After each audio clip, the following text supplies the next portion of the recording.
अरे बहू रानी तो सारा सारा दिन कमरे में बंद रहती है, कोई काम भी नहीं। मैं तो बोर हो जाती हूँ, क्या करूँ। तभी मीना की सहेली रीना उससे मिलने आती है। अरे मेरे घर का भी यही हाल है, बेटा ऑफिस और बहू कमरे में बंद, समय काटे नहीं कटता। लेकिन अब सच मानो तो वक्त ही नहीं है कि वक्त से रोटी भी खा लूं। अरे बहन, मुझे भी बता दे कौन सा जादू चलाया है, मैं भी अब जिंदगी के बचे कुचे दिन आराम से काट लूं। दीवारें देख देख कर तो बोर हो गई हूँ मैं। रीना मीना को एक स्मार्टफोन देती है। ये ले, ये है वो छड़ी जो जादू करती है। इसमें मैंने तेरा फेसबुक अकाउंट भी बनाया है, एंजल प्रिया के नाम से। बस अब यहाँ दोस्त बना और सबसे बातें कर। सास को पहले तो उतना समझ नहीं आता है, लेकिन धीरे धीरे वो उसकी आदत डाल लेती है। माँ जी जल्दी से खाना खा लीजिए, मुझे थोड़ा काम है। अरे तू जा, मैं खा लूंगी, अभी वक्त नहीं है।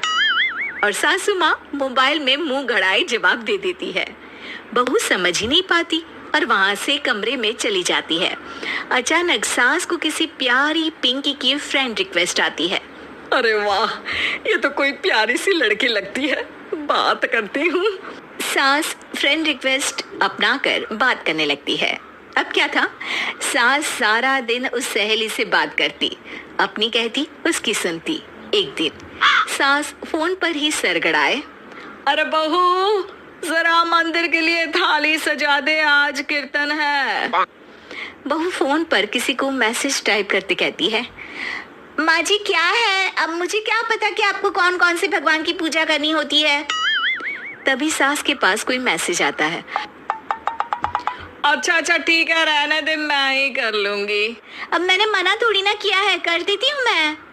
अब मैंने भी बोला ना कि थोड़ी देर में बात करती हूँ, तो मैं ही कर लेती हूँ, तू जा अपने कमरे में। बहू वहां से चली जाती है।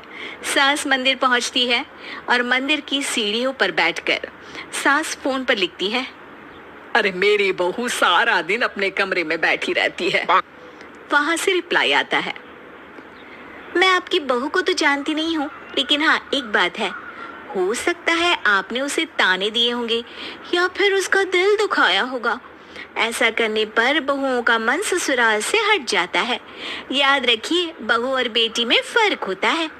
सास घर जाती है और बहू से बड़े ही प्यार से बात करती है, उसके लिए खाना बनाती है, उसे गिफ्ट में साड़ी भी देती है। जिसके बाद अगले दिन, माँ जी चलिए, आज मैं भी आपके साथ मंदिर चलती हूँ, आते वक्त भोले भैया के गोलगप्पे खाकर आएंगे।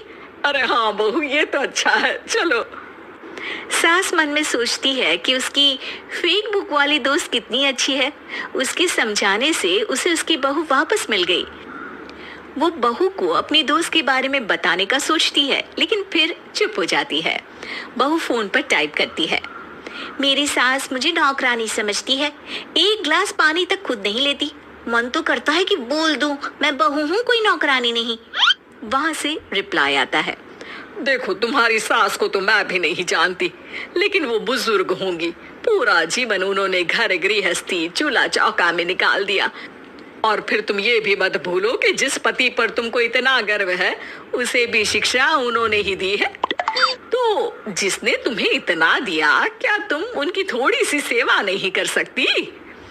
बहू भी अगले दिन से सास का सारा काम करती, उनके पैर दबाती, उनका ख्याल रखती, उनके साथ घूमने जाती।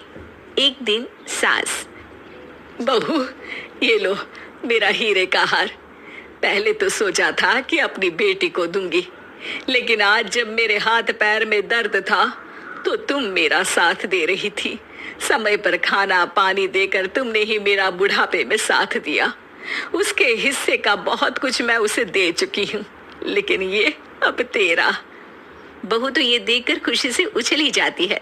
वो सास को गले लगाकर कहती है, माँ जी आप सच में बहुत अच्छी है।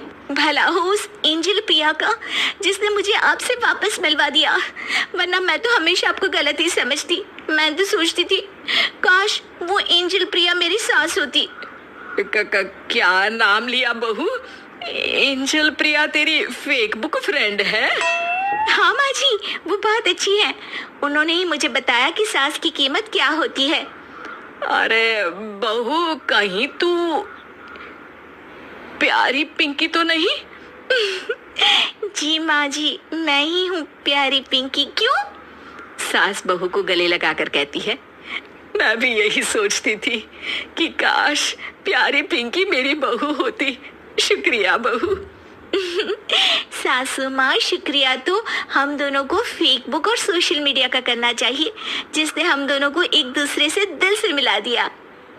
अब तक दोनों को समझ आ गया था कि जो खुशी वो बाहर ढूंढ रहे थे, सच में तो वो